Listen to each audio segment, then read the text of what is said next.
Good evening class. मैं दीपिका स्वागत करती हूँ आपका अपने यूट्यूब चैनल दीप क्लासेस में। इसमें हम हिंदी टीजीटी पीजीटी के एग्ज़ाम से रिलेटेड क्वेश्चंस की प्रैक्टिस कर रहे हैं। तो बिना देरी के हम अपना आज का वीडियो स्टार्ट करते हैं। हमारा आज का पहला क्वेश्चन देखें। गुनाहों का देवता उपन्यास के लेखक कौन है? इसके ऑप्शन है हमारे पास धर्मवीर भारती, कमलेश्वर, राजेंद्र यादव और मोहन राकेश। इसका सही उत्तर देखें तो वो है धर्मवीर भारती, यानी गुनाहों का देवता उपन्यास धर्मवीर भारती द्वारा लिखा गया है। अगर हम धर्मवीर भारती के अन्य उपन्यासों को देखें तो इसमें आ जाएगा सूरज का सातवां घोड़ा। ठीक है, इसका हम समय देखें तो यह है 1952। धर्मवीर भारती का एक नाटक है जिसका नाम है अंधा युग। इस नाटक का समय देखें तो ये आ जाएगा 1954। इनके काव्य संग्रह की बात करें, इनका एक काव्य संग्रह भी है। इनके काव्य संग्रह का नाम है कनुप्रिया। ठीक है, यही अगर हम इनका एक कहानी संग्रह देख लें तो इनकी कहानी में आ जाएगा ठंडा लोहा। ये इनका कहानी संग्रह है। ठीक है,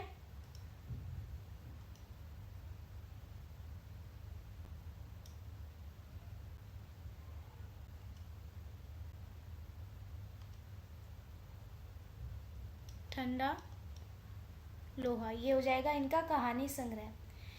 नेक्स्ट ऑप्शन में हमारे पास दे रखा है कमलेश्वर। अगर हम कमलेश्वर के उपन्यास की बात करें तो इनका एक उपन्यास है कितने पाकिस्तान। इसके समय की बात करें तो ये है 2000 ईस्वी। कमलेश्वर का एक कहानी संग्रह है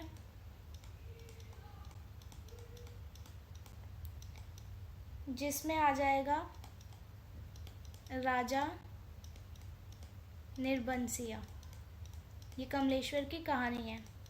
ठीक है, राजेंद्र यादव की बात करें तो इनके उपन्यास में आ जाएगा सारा आकाश। यह उपन्यास राजेंद्र यादव द्वारा रचित है। इसका समय है 1951। और मोहन राकेश की बात करें तो मोहन राकेश का एक नाटक है जिसका नाम है आशान का एक दिन। ठीक है, मोहन राकेश द्वारा रचित एक नाटक है। और अगर हम इसके उपन्यास की बात करें मोहन राकेश के तो इसमें आ जाएगा अंधेरे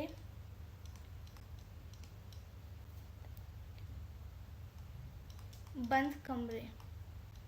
ठीक है, ये मोहन राकेश का उपन्यास है। आगे बढ़ते हैं हम अपने नेक्स्ट क्वेश्चन की तरफ। हमारा नेक्स्ट क्वेश्चन है संशय की एक रात किसकी रचना है? ऑप्शन में दे रखा है नरेश मेहता, जगदीश गुप्त, भवानी प्रसाद मिश्र और त्रिलोचन। तो इसके आंसर की बात करें तो वो है नरेश मेहता। तो संशय की एक रात ये नरेश मेहता द्वारा रचित है। नरेश मेहता के अगर हम कविता संग्रह की बात करें तो इनके कविता संग्रह में एक तो यही आ जाएगा संशय की एक रात, एक आप नोट करो अरण्य, फिर आप नोट करो उच्छ्वास, इसके बाद उत्तरायण, एक आप नोट करो महाप्रस्थान। ठीक है, नरेश मेहता के उपन्यास की बात करें तो इनका एक उपन्यास है मैं वृक्ष हूँ। ठीक है, ये नरेश मेहता का एक उपन्यास है। नरेश मेहता का कविता संग्रह देखें तो इसमें आप देखोगे अरुण कमल, ये नरेश मेहता का कविता संग्रह है। ठीक है, नेक्स्ट ऑप्शन हम अपना देखें जगदीश चंद्र गुप्त। तो जगदीश चंद्र गुप्त द्वारा एक निबंध देखें कौन सा है। इनके एक निबंध की बात करें तो इनके निबंध का नाम है विचार माला। ठीक है, ये है जगदीश गुप्त का विचार माला निबंध। भवानी प्रसाद मिश्र की बात करें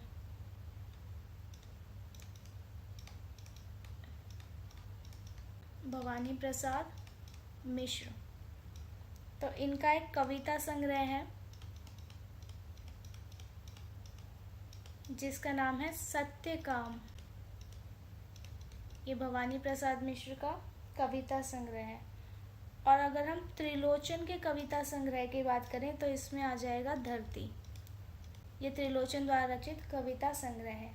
ठीक है, क्लियर है ये आपको। आगे बढ़ते हैं।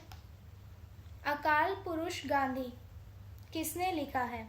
जैनेन्द्र कुमार, यशपाल, इलाचंद्र जोशी या अमृत राय? इसके आंसर की बात करें तो इसका आंसर है ऑप्शन नंबर घ, अमृत राय। अकाल पुरुष गांधी अमृत राय द्वारा रचित है। ये इनकी एक आलोचनात्मक कृति है। कैसी कृति है?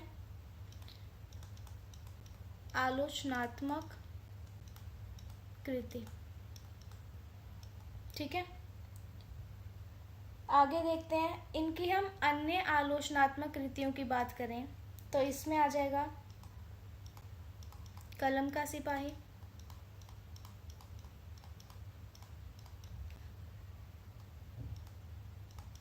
कला और शिल्प, फिर है साहित्य का यथार्थवाद,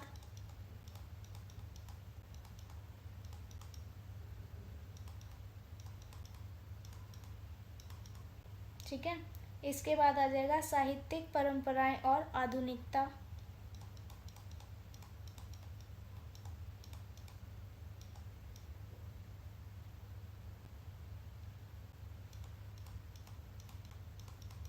साहित्यिक परंपराएं और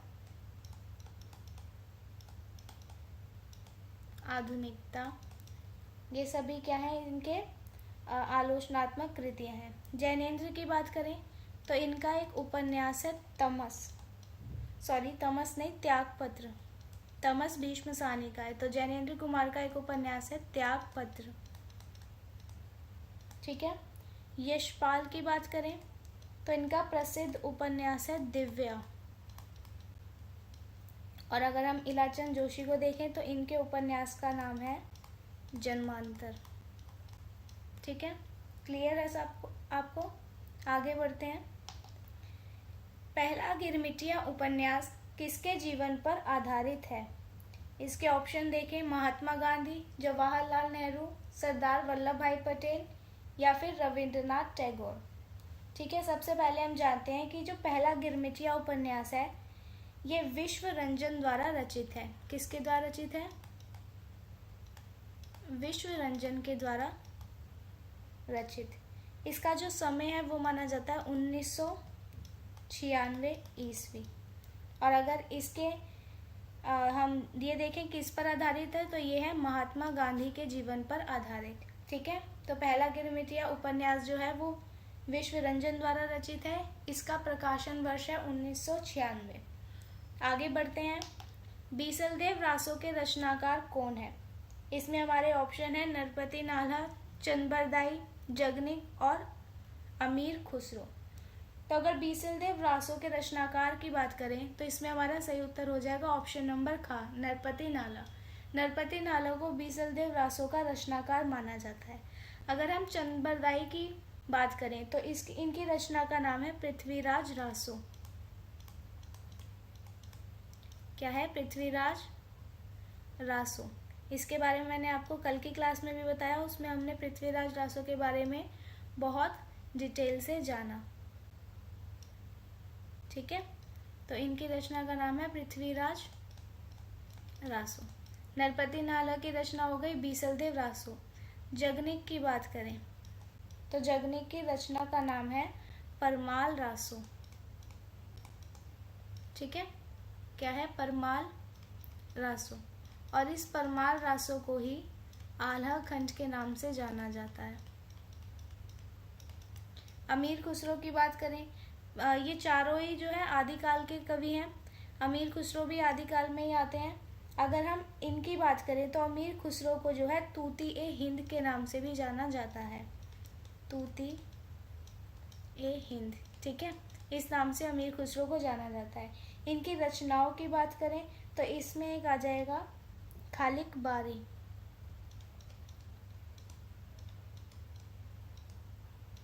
ये अमीर खुसरो की रचना है। साथ ही ये पहेलियाँ और मुकरियाँ ये भी लिखते थे। ठीक है, आगे बढ़ते हैं। हमारा नेक्स्ट क्वेश्चन है, भक्ति काल के किस कवि ने रामचरितमानस की रचना की? इसका सीधा सा आंसर है तुलसीदास। तुलसीदास ने रामचरितमानस की रचना की। रामचरितमानस की रचना जो है उसका समय है 1574। 1574 ईस्वी में रामचरितमानस की रचना की गई थी। अगर हम तुलसीदास की अन्य रचनाओं की बात करें तो तुलसीदास की अन्य रचनाओं में आ जाएगी विनय पत्रिका,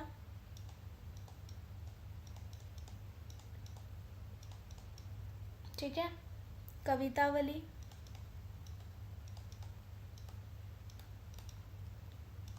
गीतावली, दोहावली,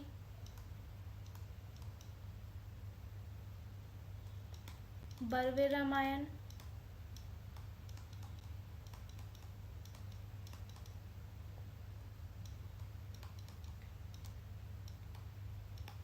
रामलला नछहु,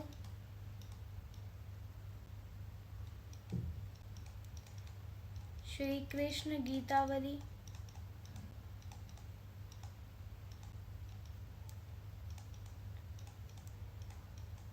पार्वती मंगल, एक है जानकी मंगल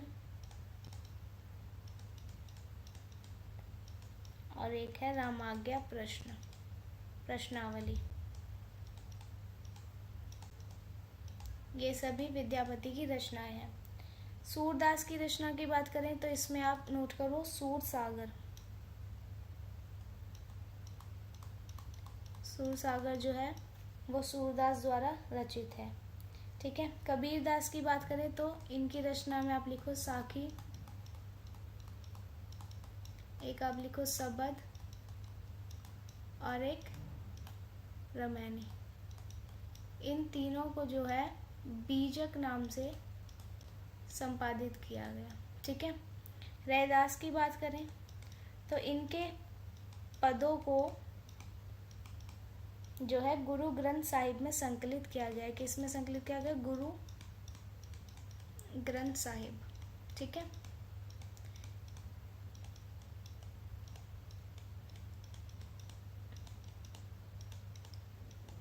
रैदास के 40 पद हैं। ठीक है, उन 40 पदों को जो है गुरु ग्रंथ साहिब में संकलित किया गया है। आगे बढ़ते हैं हम अपने नेक्स्ट क्वेश्चन की तरफ। रीति काल के किस कवि को कवि शिरोमणि की उपाधि दी गई है? केशवदास, बिहारी लाल, घनानंद या फिर देव? इसका आंसर है बिहारी लाल। बिहारी लाल को जो है कवि शिरोमणि की उपाधि दी गई है। इन्हें ये उपाधि किसने दी थी? जयपुर के राजा जयसिंह ने। ओके, जयपुर के राजा जयसिंह, इन्होंने बिहारी को कवि शिरोमणि की उपाधि दी थी। बिहारी की रचना की बात करें तो इसकी रचना का नाम है बिहारी सतसई। इसमें 719 दोहे हैं और इस पर 50 से अधिक टीकाएं जो है लिखी गई हैं।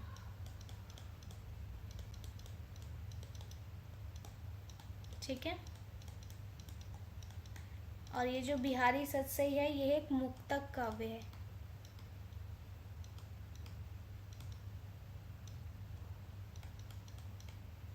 ठीक है, घनानंद की बात करें तो ये जो घनानंद है ये निर्गुण प्रेम के बारे में अपने काव्यों में लिखते हैं। आगे बढ़ते हैं हम अपने नेक्स्ट क्वेश्चन की तरफ। आंसू किसकी काव्य रचना है? सुमित्रा नंदन पंत, सूर्यकांत त्रिपाठी निराला, जयशंकर प्रसाद या महादेवी वर्मा? इसका आंसर है हमारा जयशंकर प्रसाद। आंसू जो है वो जयशंकर प्रसाद द्वारा रचित है। सुमित्रा नंदन पंत की बात करें तो इनकी रचना है चिदम्बरा। ठीक है। सूर्यकांत त्रिपाठी निराला के काव्य की बात करें तो इसमें आ जाएगा राम की शक्ति पूजा, ये इनका काव्य है। और अगर हम महादेवी वर्मा की रचनाओं की बात करें तो इसमें आप नोट करो निहार, रश्मि, नीरजा, सांध्य गीत। ठीक है। निहार का समय देख लो, इसका समय है 1930, रश्मि का है 1932, सांध्य गीत का 1936 और सॉरी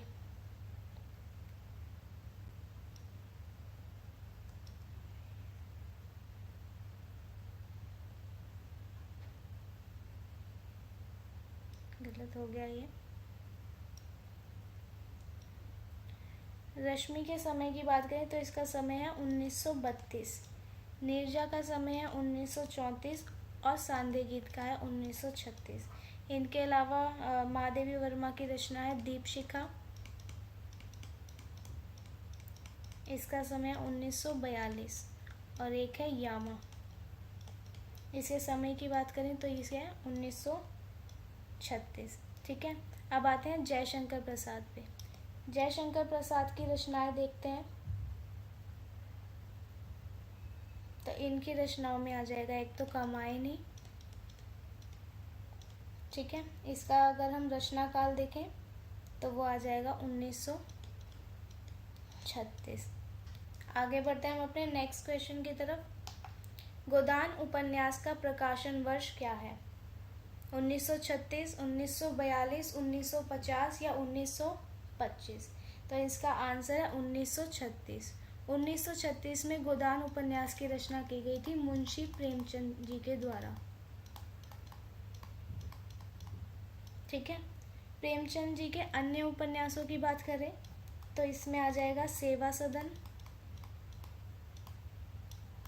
1918 में, वरदान 1920 में, प्रेमाश्रम 1922 में, रंगभूमि 1925 में, कायाकल्प 1926 में, निर्मला 1927 में, गबन 1931 में, कर्मभूमि यह आ जाएगा 1932 में। गोदान आपने देख लिया 1936 में। और एक आप नोट करो इसका रूठी रानी। इसके समय की बात करें, इसका समय मुझे याद नहीं आ रहा, आपको याद आए तो आप मुझे कमेंट बॉक्स में बताएं। ठीक है। और ये जो रूठी रानी है ये इनका एकमात्र ऐतिहासिक उपन्यास है।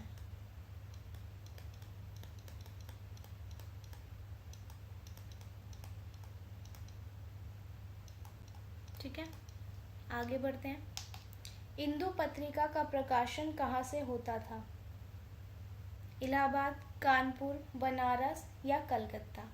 इंदु पत्रिका की बात करें तो इंदु पत्रिका का अगर हम प्रकाशन वर्ष देखें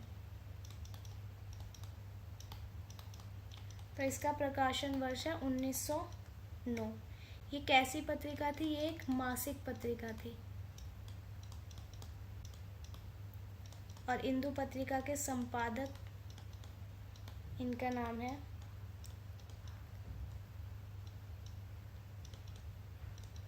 अंबिका प्रसाद गुप्त। और इसका जो प्रकाशन है वो होता था ऑप्शन नंबर क इलाहाबाद। इंदु पत्रिका का प्रकाशन इलाहाबाद से होता था। ठीक है, आगे बढ़ते हैं। नानक किस भक्ति शाखा के प्रवर्तक माने जाते हैं? ठीक है, ऑप्शन नंबर ए निर्गुण भक्ति शाखा, ऑप्शन बी सगुण भक्ति शाखा, ऑप्शन सी राम भक्ति शाखा और ऑप्शन डी कृष्ण भक्ति शाखा। इसके उत्तर की बात करें तो वो हो जाएगा निर्गुण भक्ति शाखा। नानक जो है वो निर्गुण भक्ति शाखा के प्रवर्तक माने जाते हैं। निर्गुण भक्ति शाखा के अगर हम जो है अन्य कवियों की बात करें तो उसमें आ जाएंगे कबीर दास, ठीक है, इसमें आ जाएंगे रैदास, दादू दयाल और नानक।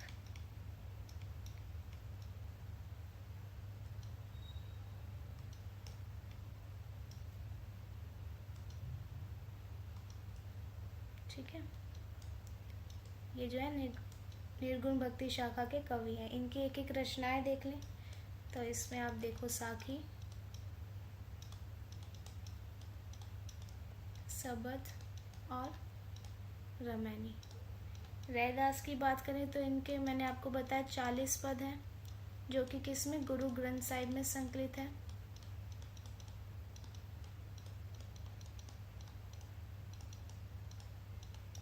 दादू दयाल की रचना की बात करें तो आप इसमें नोट करो दादू वाणी। और नानक की रचना देखें तो इसमें आप लिखो जपूजी साहिब। ठीक है, ये गुरु नानक की रचना है। आगे बढ़ते हैं अपने नेक्स्ट क्वेश्चन की तरफ। युगांत किसकी काव्य कृति है? महादेवी वर्मा, सुमित्रानंदन पंत, जयशंकर प्रसाद या सूर्यकांत त्रिपाठी निराला। तो युगांत जो है ये सुमित्रानंदन पंत की काव्य कृति है। सुमित्रानंदन पंत की अन्य काव्य कृतियों के बारे में जाने तो इसमें आ जाएगा उच्छ्वास, जिसका समय है 1918। फिर है वीणा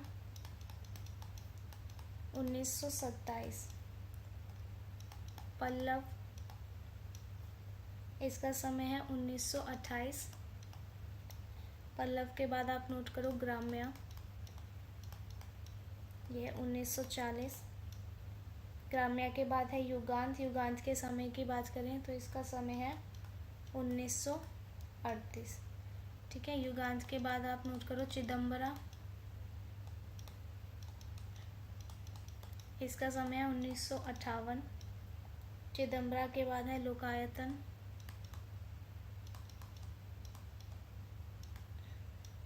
लोकायतन का समय है 1964।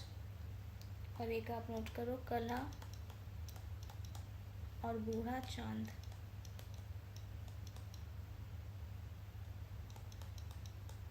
जो कि है 1961 की।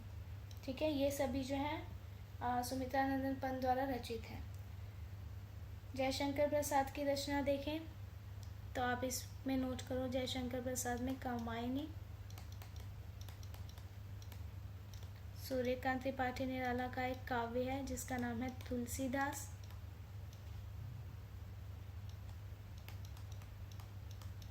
ठीक है, और महादेवी वर्मा के काव्य का नाम आप नोट करो दीपशिखा। ठीक है, ये है महादेवी वर्मा का काव्य। ठीक है, आगे बढ़ते हैं हम अपने नेक्स्ट क्वेश्चन की तरफ। तमस उपन्यास के लेखक कौन है? भीष्म साहनी, कमलेश्वर, यशपाल या अमृतलाल नागर। तो तमस उपन्यास के जो लेखक हैं उनका नाम है भीष्म साहनी। ठीक है, तमस उपन्यास जो है वो 1974 ईस्वी में प्रकाशित हुआ, भीष्म साहनी द्वारा रचित है। भीष्म साहनी के अन्य उपन्यासों की बात करें तो इसमें आ जाएगा झरोखे, मैया दास की माणी,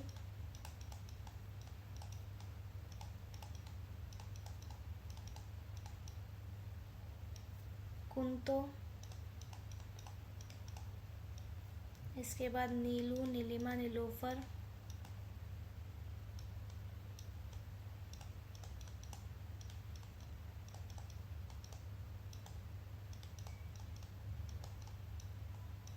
फिर आप नोट करो बसंती,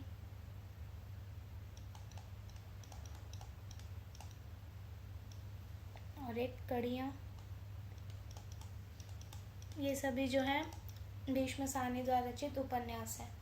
अगर हम कमलेश्वर के उपन्यास की बात करें तो इसमें आ जाएगा कितने पाकिस्तान। कितने पाकिस्तान। अमृतलाल नागर के उपन्यास की बात करें तो इसमें है बूंद और सागर, सॉरी बूंद और समुद्र। और यशपाल के उपन्यास की बात करें तो यह दिव्या। ठीक है, भीष्म साहनी द्वारा रचित उपन्यास में आ जाएगा तमस, झरोखे, मैयादास की माड़ी, कुंतो, नीलू नीलिमा नीलोफर, वसंती और कड़ियाँ।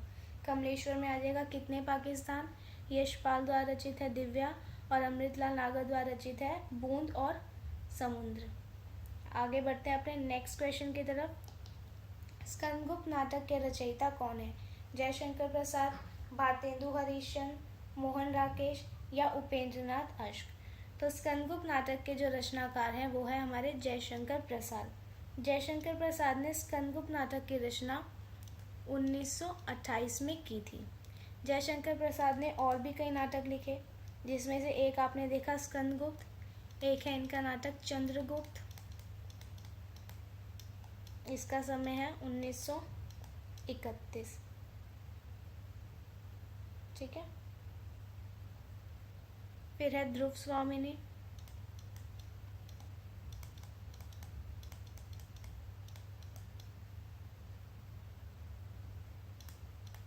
इसका समय है 1933। अजात शत्रु, इसका समय है 1936। एक है जन्मेजय का नाग यज्ञ,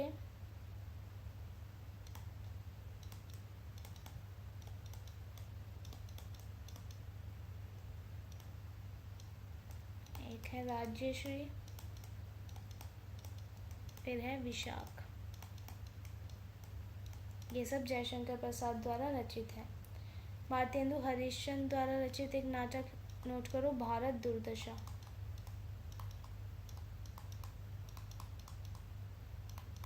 ठीक है, मोहन राकेश के नाटक की बात करें तो इसमें आ जाएगा आषाढ़ का एक दिन।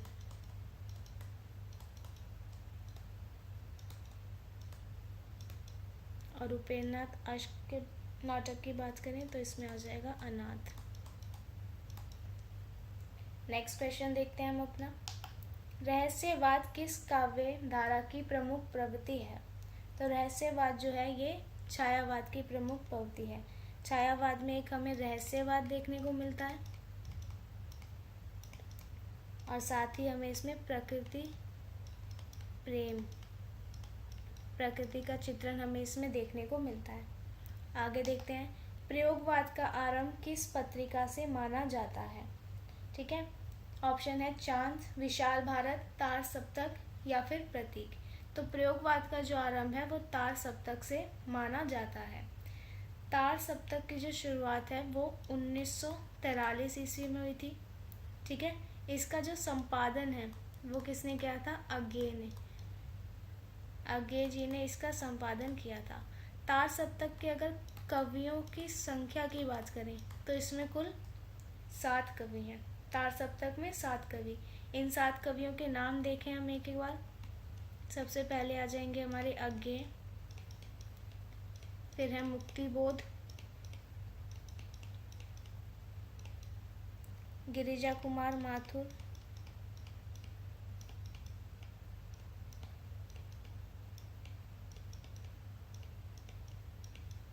प्रभाकर माचवे,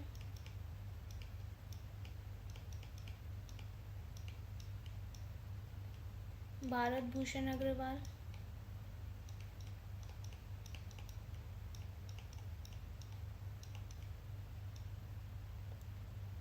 इनके अलावा है रामविलास शर्मा,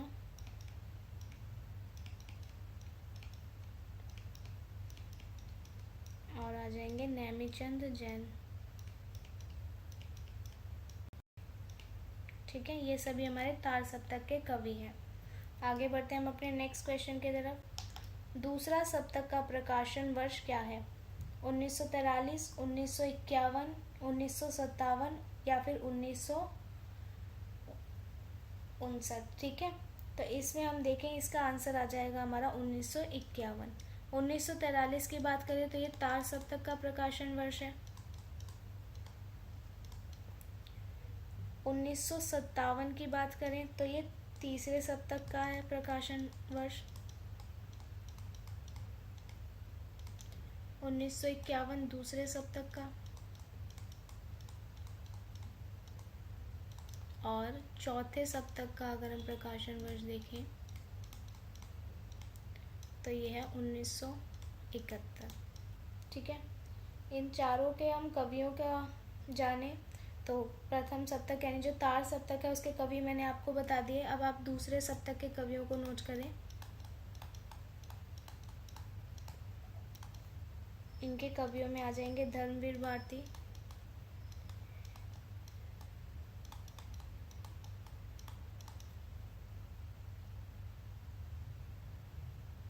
भवानी प्रसाद मिश्र,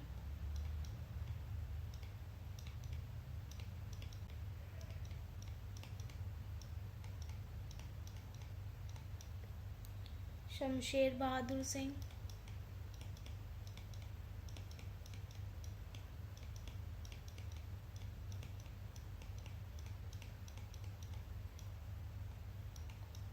नरेश मेहता,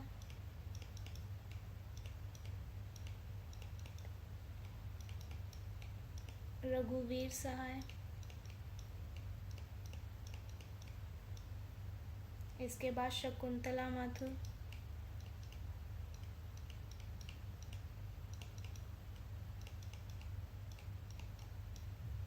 और एक आ जाएगा हरि नारायण व्यास।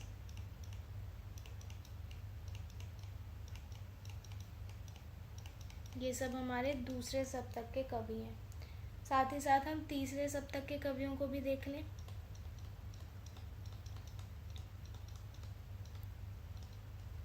इसमें आ जाएंगे कुंवर नारायण,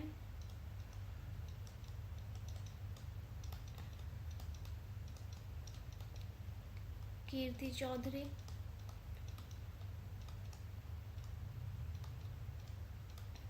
सर्वेश्वर दयाल सक्सेना,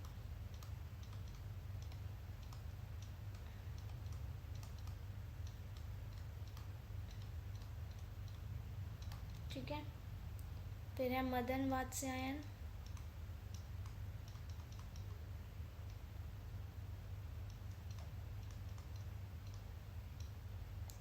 प्रयाग नारायण त्रिपाठी,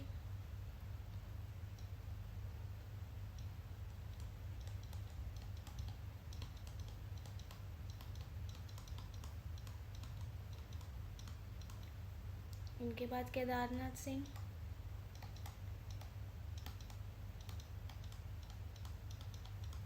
और एक है विजयदेव नारायण शाही।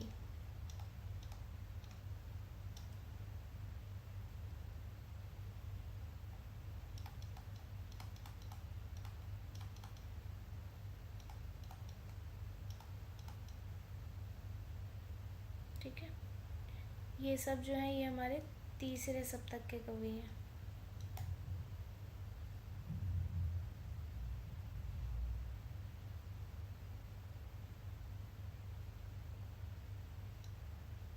ओके, अब हम आते हैं, आगे बढ़ते हैं। हम चौथे सप्तक के कवि भी हम यहीं पे देख लेते हैं। तो हमारे चौथे सप्तक के कवियों में आ जाएंगे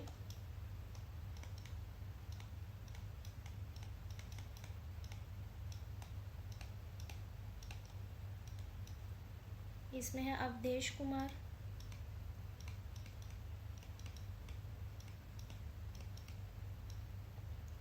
राजकुमार कुंभज,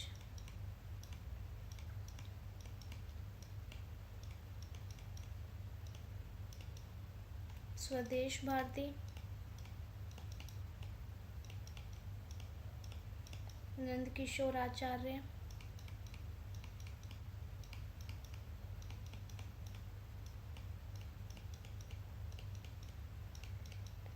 सुमन राजे,